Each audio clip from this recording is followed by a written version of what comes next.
Hello दोस्तों, स्वागत है आपका मेरे चैनल पर। दोस्तों ये वीडियो स्पेशली उन लोगों के लिए होने वाला है जो game of thrones TV show के फैंस हैं, लेकिन वो इनकी नॉवेल्स की कहानी से वाकिफ नहीं है। सोचो, एक कॉन्टिनेंट, 7 अलग अलग किंगडम्स, हर एक का अपना किंग, अपनी आर्मी, अपनी ईगो, और सबको लगता है कि उनको कोई हरा नहीं सकता। फिर एंटर होता है एक outsider by the name Aegon Targaryen. ना वो वहाँ की किसी किंगडम से रिलेटेड था और ना ही वो वेस्टेरोस से बिलोंग करता था, बल्कि वो आया था ड्रैगनस्टोन से विद द ड्रीम, जो था कि मैं सिर्फ एक किंगडम नहीं पूरा कॉन्टिनेंट जीतूंगा। वेल, सुनने में इम्पॉसिबल है, राइट? पर इसमें एक ट्विस्ट है। एगोन के पास हैं ड्रैगन्स, और सिर्फ ड्रैगन्स नहीं, उनमें से एक है बलेरियन द ब्लैक ड्रेड, एक ऐसा मॉन्स्टर जिसका नाम सुन के ही आर्मीज हिल जाती थी। शहरों के शहर उसकी आग से डरते थे। लेकिन फिर शुरू होता है एक ऐसा कॉन्क्वेस्ट जहाँ स्ट्रेटेजी है, बिट्रेयल है, और सबसे ज्यादा है आग और खून। आज हम देखेंगे step by step, war by war, कैसे एक इंसान ने 7 किंगडम्स को अपने आगे झुका दिया और बना दिया एक सिंगल एम्पायर। ये है एगोन्स कॉन्क्वेस्ट। एगोन के आने से पहले वेस्टेरोस एक यूनाइटेड किंगडम बिल्कुल भी नहीं था। आज जैसे एक आयरन थ्रोन के नीचे पूरा वेस्टेरोस कंट्रोल होता है, वैसा सिस्टम एगोन से पहले एग्जिस्ट नहीं करता था। वेस्टेरोस एक्चुअली 7 किंगडम्स में डिवाइडेड था, और हर किंगडम अपने आप में एक पावरफुल नेशन जैसा था। जहाँ नॉर्थ में रूल करता था हाउस स्टार्क। नॉर्थ बहुत ठंडा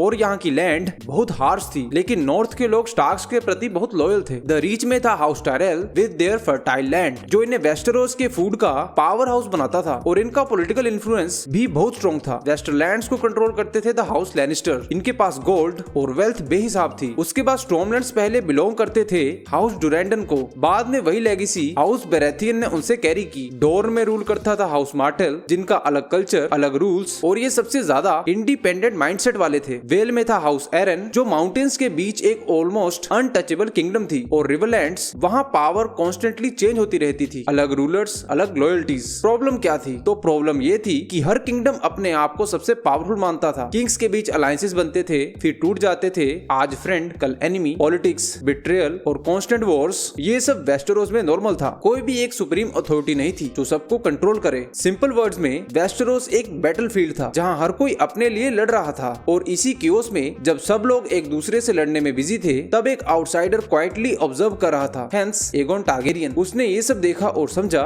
डिवाइड है मतलब वीक है। जहां दूसरे लोग प्रॉब्लम देख रहे थे, एगोन ने वहां अपॉर्चुनिटी देखी, और वहीं से स्टार्ट होती है हिस्ट्री की सबसे डेडली कॉन्क्वेस्ट। एगोन अकेला नहीं था, उसके साथ थी उसकी 2 पावरफुल सिस्टर्स, विसेना टारगेरियन और रेनिस टारगेरियन। और ये सिर्फ फैमिली मेंबर नहीं थे, ये दोनों खुद में वॉर कमांडर्स थी। लेकिन असली गेम चेंजर्स थे एगोन के ड्रैगन्स। एगोन के पास टोटल 3 ड्रैगन्स थे, और हर एक अपने आप में एक वॉकिंग अपोकलिप्स था। जहाँ सबसे पहले और सबसे terrifying dragon Balerion the black dread था। ये इतना मैसिव था कि इसकी परछाई से ही एगोन के दुश्मन काम जाते थे, और जहाँ से ये उड़ता था वहाँ आर्मीज के मोराल गिर जाते थे। दूसरा ड्रैगन था वेगार, जो विसेना के साथ राइड करता था। ओल्ड बट ब्रूटल, ये ड्रैगन एक्सपीरियंस और डिस्ट्रक्शन दोनों में ही डेंजरस था। और तीसरा मिराक्सिस, रेनिस का ड्रैगन, फास्ट, एग्रेसिव और बैटलफील्ड में अनप्रिडिक्टेबल। अब सोचो उस टाइम पे वेस्टेरोस की दुनिया क्या थी? सोल्जर्स, घोड़े, तलवारें, बस यही वहाँ के वेपन्स थे। और फिर स्काई से आती है फायर। ड्रैगन्स का मतलब सिर्फ पावर नहीं था, इनका मतलब था एब्सोल्यूट डोमिनेशन, क्योंकि उस टाइम पे किसी के पास इनका कोई काउंटर नहीं था। ना एयर डिफेंस, ना स्ट्रेटेजी, ना इमेजिनेशन कि स्काई से डेथ आ सकती है। इसलिए बैटलफील्ड का रूल सिंपल हो गया, जहाँ ड्रैगन्स उतरे वहाँ वॉर खत्म हो गया। और इसी फेयर के साथ एगोन ने अपने कॉन्क्वेस्ट का फर्स्ट स्टेप और भी डेंजरस बना दिया। एगोन ने वेस्टेरोस में आते ही डायरेक्ट फुल स्केल इन्वेजन नहीं किया। उसने पहले एक स्ट्रेटेजिक मूव लिया, जो था स्लो, कैलकुलेटेड और एक्सट्रीमली डेंजरस। एगोन टारगेरियन ने अपने ड्रैगन्स के साथ सबसे पहले ड्रैगन स्टोन पर लैंड किया, जो ऑलरेडी हाउस टारगेरियंस का एंसेस्ट्रल स्ट्रॉन्ग होल्ड था, जहाँ से उसने अपना बेस एस्टेब्लिश किया। और फिर एक और मास्टर स्ट्रोक उसने मूव किया ब्लैक वाटर बे के पास। वहीं एक एम्प्टी स्ट्रेटेजिक लोकेशन चूज करके उसने फाउंडेशन रखा एक फ्यूचर कैपिटल का, जो बाद में बना किंग्स लैंडिंग। और ये सिर्फ एक सिटी बिल्ड करना नहीं था, ये दूसरे राजाओं के लिए एक साइकोलॉजिकल मैसेज था, क्योंकि अब वेस्टेरोस के हर किंग को दिख रहा था कि ये आउटसाइडर यहाँ रहने के लिए नहीं बल्कि रूल करने के लिए आया है। फिर एगोन ने अपना नेक्स्ट मूव किया, जो था diplomacy but with a blade behind it. उसने सब 7 किंगडम्स के रूलर्स को एक क्लियर मैसेज भेजा, जो था सबमिट करो या जल के राख हो जाओ। Simple words but meaning lethal, क्योंकि ये कोई नॉर्मल थ्रेट नहीं था, ये ड्रैगन्स के साथ दिया गया अल्टीमेटम था। अब वेस्टेरोस के किंग्स के पास 2 चॉइसेस थी कि या तो अपनी इंडिपेंडेंस एक्सेप्ट करो या एक अननोन इन्वेडर को अपोज करो जिसके पास फायर ब्रीदिंग वेपन्स थे। कुछ राजाओं ने इन वार्निंग्स को सीरियसली लिया और अपने आप को एगोन के सामने सबमिट करना ही चूज किया, लेकिन कुछ राजाओं ने ईगो, प्राइड और ओवर कॉन्फिडेंस में कह दिया कि हम नहीं झुकेंगे। और यही उनकी सबसे बड़ी गलती थी, क्योंकि एगोन की पेशेंस वीकनेस नहीं थी, स्ट्रेटेजी थी। वो उन्हें वार्न कर रहा था, ना कि मर्सी दे रहा था। और जैसे ही फर्स्ट रिफ्यूजल आए, वेस्टेरोस को समझ आने लगा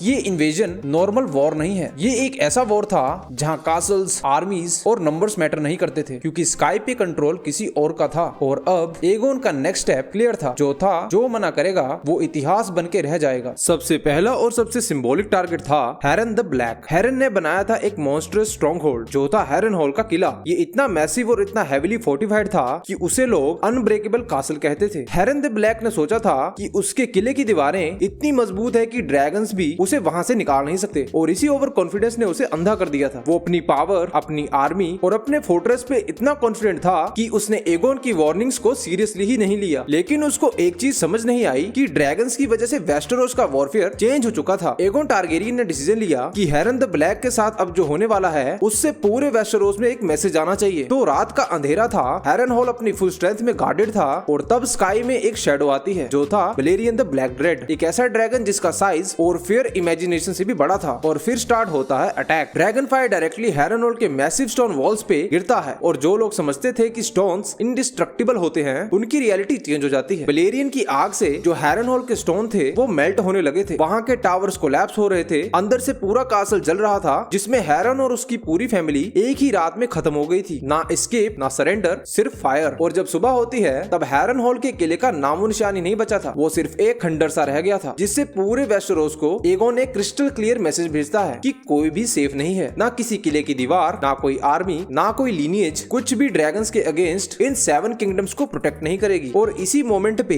वेस्टेरोस को फर्स्ट टाइम असली डर फील हुआ कि ये इन्वेजन वॉर नहीं, ट्रांसफॉर्मेशन है। ये वो मोमेंट था जहाँ वेस्टेरोस की हिस्ट्री का पूरा डायरेक्शन चेंज होने वाला था। दो सबसे पावरफुल रीजन्स हाउस लैनिस्टर और हाउस टायरल ने मिलकर ये डिसाइड किया कि वो एगोन को यहाँ ही रोक सकते हैं, इसलिए उन्होंने एक कंबाइंड आर्मी बनाई, जिसमें थे 1000 सोल्जर्स, नाइट्स और कैवलरी, जहाँ इनका प्लान था कि अपने विशालकाय नंबर्स से ड्रैगन्स को ओवरवेल्म कर देना है, क्योंकि उनको लग रहा था कि कोई भी आर्मी चाहे जितनी भी स्ट्रॉन्ग हो, वो इतने बड़े मास के सामने कभी भी सर्वाइव नहीं कर पाएगी। और शुरू होता है क्लैश, जिसे आगे चलकर कहा गया the events of field of fire. Aegon Targaryen अपनी आर्मी के साथ ग्राउंड पे नहीं था, वो स्काई को कंट्रोल कर रहा था। और फिर वो मोमेंट आता है जहाँ 3 ड्रैगन्स एक साथ आसमान में अपीयर होते हैं, जिसमें था वलेरियन द ब्लैक ड्रेड, वेगार और मराक्सिस। और जैसे ही वो डाइव करते हैं, बैटल का मतलब एकदम ही चेंज हो जाता है। सोल्जर्स पर आग हर डायरेक्शन से आती है, ग्राउंड पे जो डिसिप्लिन्ड आर्मी थी वो एक ही इंस्टेंट में पैनिक में कन्वर्ट हो जाती है, शील्ड यूजलेस हो जाती है, फॉर्मेशन ब्रेक हो जाती है, और पूरा का पूरा कमांड स्ट्रक्चर टूट जाता है। उस समय लोग फाइट नहीं कर रहे थे, लोग सर्वाइव करने के लिए यहाँ वहाँ भाग रहे थे। और कुछ ही टाइम में बैटलफील्ड एक फायर के इन्फर्नो में तब्दील हो जाता है, जिसमें एस्टिमेट्स के अकॉर्डिंग 4000 के करीब सोल्जर वहाँ जल के राख हो गए थे। और जो बचे थे उनके पास सिर्फ एक ही चॉइस थी कि एगोन के आगे सरेंडर करो। यहाँ से राजा लोग समझ गए थे कि इस युद्ध को जीता नहीं जा सकता, क्योंकि यहाँ एनिमी की आर्मी नहीं थी, बल्कि एनिमी स्काई से आ रहा था। और वहीं से पूरा इल्यूजन टूट जाता है कि नंबर्स, वेल्थ या अलायंसेस ड्रैगन्स के अगेंस्ट कुछ भी मैटर नहीं करती। जहाँ फील्ड ऑफ फायर सिर्फ एक बैटल नहीं थी, ये प्रूफ था कि वेस्टेरोस का पावर बैलेंस परमानेंटली चेंज हो चुका है। और अब हर किंग के दिमाग में एक ही थॉट था कि हम एगोन को रोक नहीं सकते, हम सिर्फ ये चूज कर सकते हैं कि कैसे हारना है। फील्ड ऑफ फायर के इवेंट्स के बाद वेस्टेरोस का रेजिस्टेंस ऑलमोस्ट टूट चुका था, जहाँ एगोन टारगेरियन अब प्रैक्टिकली पूरे कॉन्टिनेंट का रूलर बन चुका था। ज्यादातर किंगडम्स ने समझ लिया था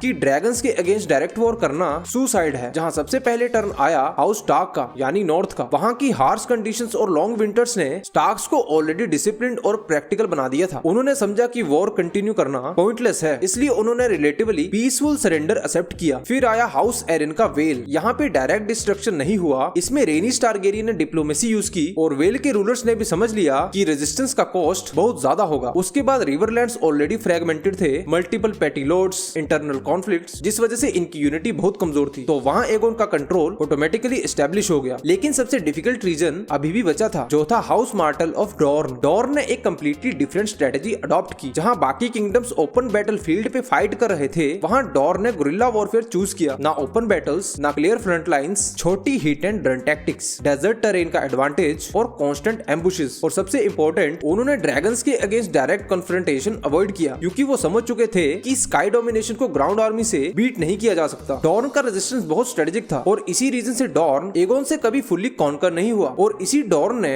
अपनी स्कॉर्पियन बॉस से मराक्सिस ड्रैगन को रेनिस टारगेरियन के समेत मार गिराया था, जिससे एगोन को मेंटली काफी धक्का लगा था। इवेंचुअली एगोन ने डॉर्न को फोर्सफुली इंटीग्रेट करने की बजाय डॉर्न के लॉर्ड से पीस ट्रीटी एक्सेप्ट एक्सेप्ट की। और यहीं पे एक इंटरेस्टिंग ट्रुथ सामने आता है कि एगोन ने पूरा वेस्टेरोस फायर से जीता, लेकिन एक किंगडम को डिप्लोमेसी और पेशेंस से एक्सेप्ट करना पड़ा, क्योंकि इवन ड्रैगन्स के पास भी लिमिट्स होती हैं, स्पेशली जब एनिमी वॉर नहीं सर्वाइवल मोड चूज कर ले। सब वॉर्स के बाद एगोन टारगेरियन ने एक ऐसा सिंबल क्रिएट किया जो पूरे वेस्टेरोस को एक साथ जोड़ दे और डराए भी। उसने अपने एनिमीज की कैप्चर स्वॉर्ड को मेल्ट करवाया और उन्हीं ब्रोकन वेपन से बना दिया आयरन थ्रोन। ये कोई नॉर्मल थ्रोन नहीं था, ये एक मैसेज था। हर ट्विस्टेड ब्लेड, हर ब्रोकन स्वॉर्ड ये बोल रही थी कि यहाँ तक पहुँचने के लिए तुम्हें अपने एनिमीज को मारना पड़ेगा। आयरन थ्रोन का मीनिंग सिंपल था कि जो इस पर बैठेगा वही वेस्टेरोस का सुप्रीम रूलर होगा। No debate, no challenge, no equal. और इसी सिंबल के साथ एगोन ऑफिशियली बन गया किंग ऑफ ऑल वेस्टेरोस। लेकिन एगोन सिर्फ कॉन्कर नहीं था, वो स्ट्रेटेजिस्ट भी था। उसने एक स्मार्ट डिसीजन लिया जिसमें उसने किसी भी रीजन को कंप्लीटली इरेज नहीं किया। इंस्टेड उसने किंगडम्स को उनकी आइडेंटिटी मेंटेन करने दी। नॉर्थ में स्टार्क्स ही रहे, लेनिस्टर का वेस्टरलैंड्स ही रहा, वेल एरिन का ही रहा और मार्टेल्स डॉर्न में ही रहे। बस डिफरेंस ये था कि अब सब एक क्राउन के अंडर थे, मतलब सेंट्रलाइज्ड पावर का स्ट्रक्चर बन गया, लेकिन एग्जीक्यूशन रहा डिसेंट्रलाइज्ड। एगोन ने समझ लिया था कि वेस्टेरोस को कंट्रोल करने के लिए सिर्फ डर काफी नहीं है, स्टेबिलिटी भी चाहिए होगी। और इसी बैलेंस ने टारगेरियंस रूल को लॉन्ग टर्म में स्ट्रॉन्ग बनाया। एक तरफ आयरन थ्रोन का एब्सोल्यूट अथॉरिटी और दूसरी तरफ लोकल रूलर्स का ग्राउंड लेवल कंट्रोल। और यही कॉम्बिनेशन बना एक एम्पायर जिसको सिर्फ कॉन्कर नहीं यूनिफाई किया हो। तो ये थी कहानी एगोन टारगेरियन के कॉन्क्वेस्ट की। अगर आपको ऐसी ही एपिक स्टोरीज चाहिए हो तो लाइक करो, शेयर करो और सब्सक्राइब जरूर करना, क्योंकि यहाँ हम सिर्फ स्टोरीज नहीं बताते, हम हिस्ट्री को जिंदा कर देते हैं।